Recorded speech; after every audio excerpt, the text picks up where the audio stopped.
There is no feeling of freedom quite like when you get to put furniture in your home for the very first time. You get to inject your taste, your aesthetic, and your lifestyle into the living space you've purchased. From the color of the walls to the fabric on the couch to the places the dust bunnies will be able to hide, it's all up for you to determine. That being said, filling your home with necessary furniture that reflects your aesthetic doesn't come cheap. And if you're anything like me, and you have a certain proclivity for the finer things in life, the cost of your furniture can really pile up. But how much can some wood that's slapped together in a fancy way really cost you? Well, today we're going to find out, because we're going to take a look at the most expensive furniture ever sold. Harrington Commode, $5 million.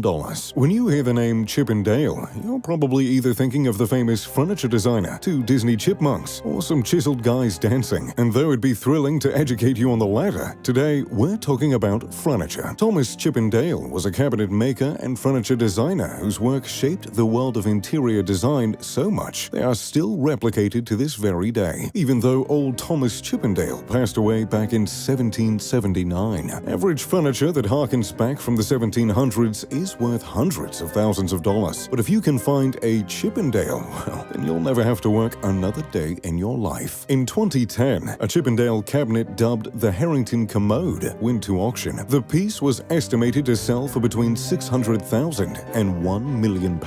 But if there's one thing Chip 'n Dale always did, it was surpass expectations. The Harrington Commode ended up selling for a whopping £3.79 million, which translates to just around $5 million US. The Harrington Commode was crafted using tulip wood, rosewood, and yellow wood, and features an engraved medallion which is surrounded by floral borders and includes a bellflower inlay. Antique secretary desk, $11.4 million.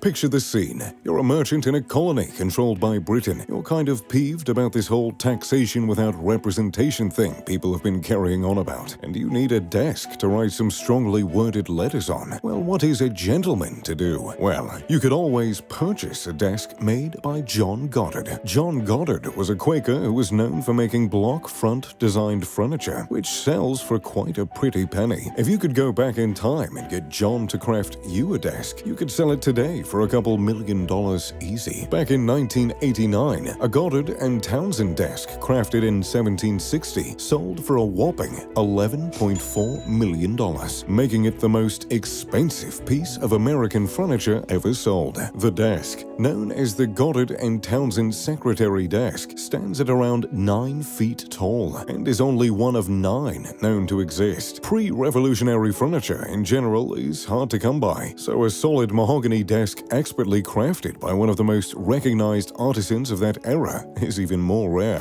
The Dragon's Chair. If there was an award for the coolest named piece of furniture on this list, the Dragon's Chair would take the cake. It is one of the most expensive pieces of furniture ever sold, and it is the most expensive chair ever sold, with an astounding price tag of $27.8 million.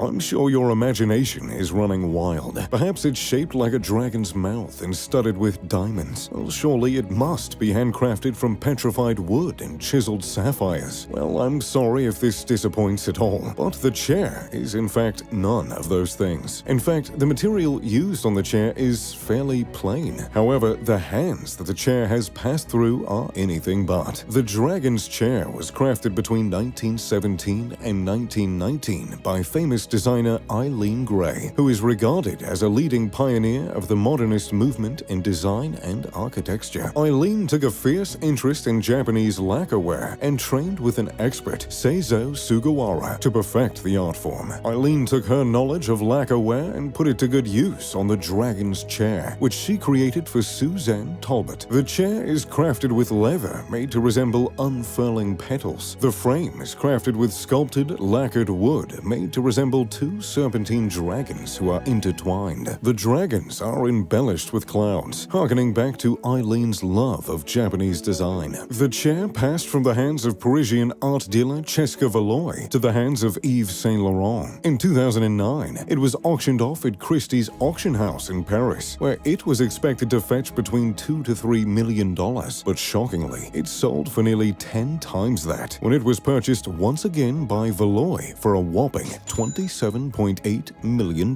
Persian rug, $33.8 million.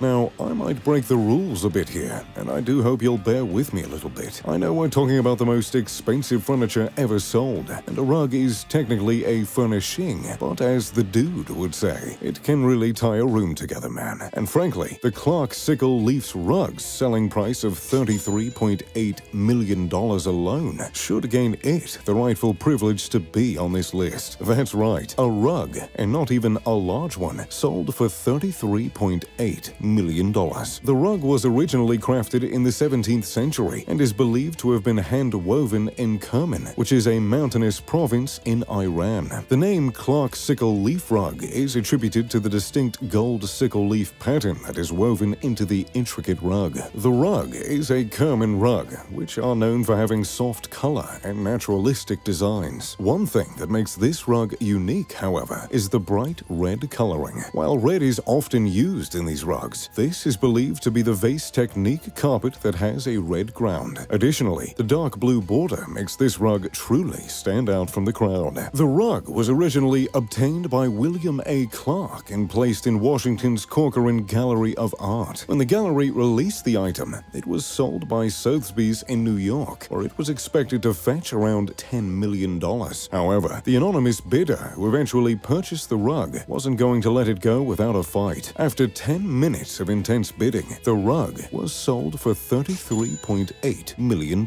setting a record for the most expensive rug and also the most expensive piece of Islamic art ever sold. The Badminton Cabinet, $36.7 million. And finally, we've reached the most expensive piece of furniture ever sold. And my, is it a doozy. The Badminton Cabinet, or Badminton Chest, was auctioned off in 2004 and was sold for an insane $36.7 million.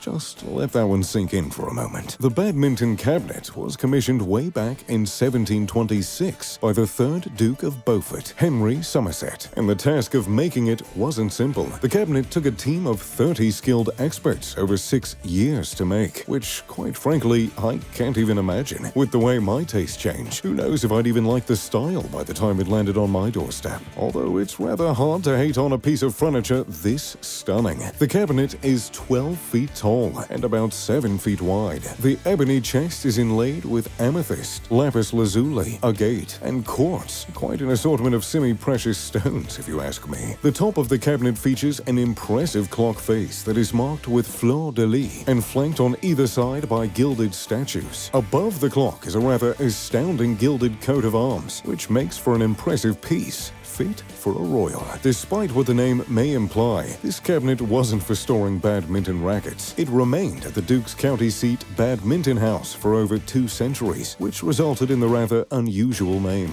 The cabinet was first sold in 1990 when it was auctioned off by Christie's for $16.59 million. And in 2004, the piece was sold yet again, this time shattering world records by selling for $36.7 million. So, there you have it, the most expensive furniture in the world. Which one of these did you find the most interesting? Let me know in the comments down below. If you enjoyed the video, make sure to leave a like and subscribe. Oh, and maybe turn on post notifications. As always, I'm Mr. Luxury. Pip pip to doodly-doo.